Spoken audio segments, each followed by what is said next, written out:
1.5 വയസ്സുകാരനെ കടലിലെറിഞ്ഞു കൊന്ന കേസ് ക്രൂരതയുടെ വിധി കേൾക്കാൻ നാട് കാതോർക്കുന്നു. 1.5 വയസ്സ് മാത്രം പ്രായമുള്ള വിയാൻ കുഞ്ഞിന്റെ ചേതനയേറ്റ ശരീരം തയ്യിൽ കടപ്പുറത്ത് കണ്ടതിന്റെ ആ നടുക്കം ഇന്നും ഈ നാടിന്റെ മനസ്സിൽ നിന്ന് മാഞ്ഞിട്ടില്ല. സ്വന്തം ചോരയിൽ പിറന്ന കുഞ്ഞിന് മുലപ്പാൽ കൊടുത്ത് മണിക്കൂറുകൾക്കുള്ളിൽ ആ അമ്മ തന്നെ അവനെ കടലിലെറിഞ്ഞ് കൊന്നെന്ന വാർത്ത കേട്ടപ്പോൾ അതിലും വലിയ ഞെട്ടലായിരുന്നു എല്ലാവർക്കും. കുഞ്ഞിനെ കൊന്ന് ആ കുറ്റം ഭർത്താവിന്റെ തലയിൽ കെട്ടിവെച്ച് രണ്ടും കൽപ്പിച്ച് കാമുകന്റെ കൂടെ ജീവിക്കാനുള്ള മോഹമാണ് ഈ കൊടും ക്രൂരതയ്ക്ക് പിന്നിലെന്ന് അറിഞ്ഞപ്പോൾ നാട് തരിച്ചുപോയി. ആ ക്രൂരതയ്ക്കുള്ള ശിക്ഷയാണ് തളിപ്പറമ്പ് അഡീഷണൽ സെഷൻസ് കോടതി ഇനി വിധിക്കാൻ പോകുന്നത്. 2020 ഫെബ്രുവരി 17 നാടിനെ നടുക്കിയ ആ സംഭവം നടക്കുന്നത്.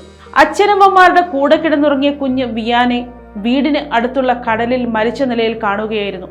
തിരയടിച്ച് വെള്ളം കയറാതിരിക്കാൻ കരയോട് ചേർന്ന് കൂട്ടിയിട്ടിരുന്ന കോൺക്രീറ്റ് കട്ടകൾക്കിടയിലായിരുന്നു ആ കുരുന്നിന്റെ മൃതദേഹം കിടന്നിരുന്നത്. കണ്ണൂർ തയ്യിൽ കുറുമ്പക്കാവിനടുത്തുള്ള ശരണ്യയുടെയും വാരം കൊടുവള്ളി ഹൗസിൽ പ്രണവിന്റെയും മകനാണ് പൊന്നൂസ് എന്ന് വിളിക്കുന്ന വിയാൻ. കുഞ്ഞിനെ ആരോ തട്ടിക്കൊണ്ടുപോയെന്ന് ഭർത്താവിനെയും വീട്ടുകാരെയും വിശ്വസിപ്പിക്കാനാണ് ശരണ്യ ആദ്യം നോക്കിയത്. ഭാര്യ വീട്ടിൽ കുറെ നാളുകൾക്ക് ശേഷം വന്നു താമസിച്ച പ്രണവിനെയാണ് നാട്ടുകാരും ആദ്യം സംശയിച്ചത്.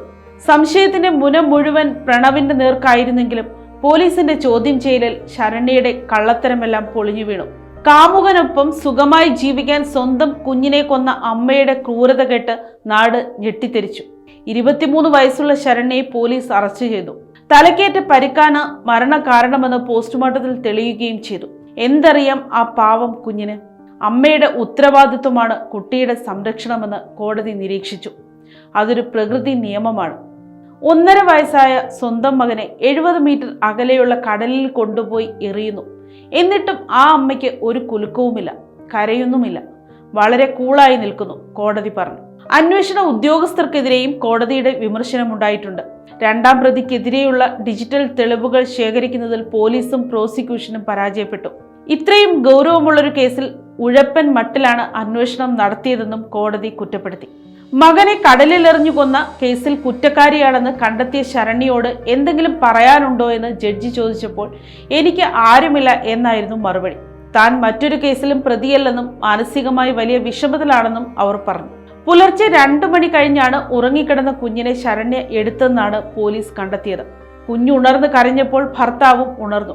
ഇതോടെ കുട്ടിക്ക് പാൽ കൊടുക്കാനെന്ന വ്യാജേന ശരണ്യ കസേരയിലിരുന്നു. ഭർത്താവും കുഞ്ഞും ഉറങ്ങിയെന്ന് ഉറപ്പായപ്പോൾ പിൻവശത്തെ വാതിൽ തുറന്ന് മതിലിനടുത്തുള്ള ഇടുങ്ങിയ വഴിയിലൂടെ മൊബൈൽ ടോർച്ചിന്റെ വെളിച്ചത്തിൽ കടൽ തീരത്തെത്തി.